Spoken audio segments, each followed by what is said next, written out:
Praise the Lord. இன்றைய வாக்குத்தத்த வசனம் ஏசாயா 26ஆம் அதிகாரம் 4ஆம் வசனம். கர்த்தரை என்றென்றைக்கும் நம்புங்கள், கர்த்தராகிய யெகோவா நித்திய கன்மலையாய் இருக்கிறார். கிறிஸ்துவுக்குள் அன்பானவர்களே, நாம் அனைவரும் கர்த்தராகிய இயேசு கிறிஸ்துவை எப்பொழுதும் எல்லா நேரத்திலும் எந்த சூழ்நிலையிலும் நம்பி ஜீவிக்க வேண்டும். சர்வ சிருஷ்டிகரான கர்த்தராகிய யெகோவா என்னும் உன்னதமானவரே நமக்கு எல்லா நேரத்திலும் நிலையான கன்மலையாய் இருப்பார். கர்த்தரை நம்பி இருக்கிறவர்கள் என்றென்றைக்கும் அசைக்கப்படாமல் நிலைத்திருப்பார்கள்.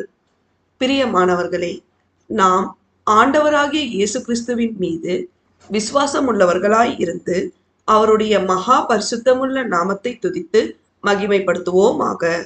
தேவன் நம் அனைவரையும் ஆசீர்வதிப்பாராக. ஆமேன்.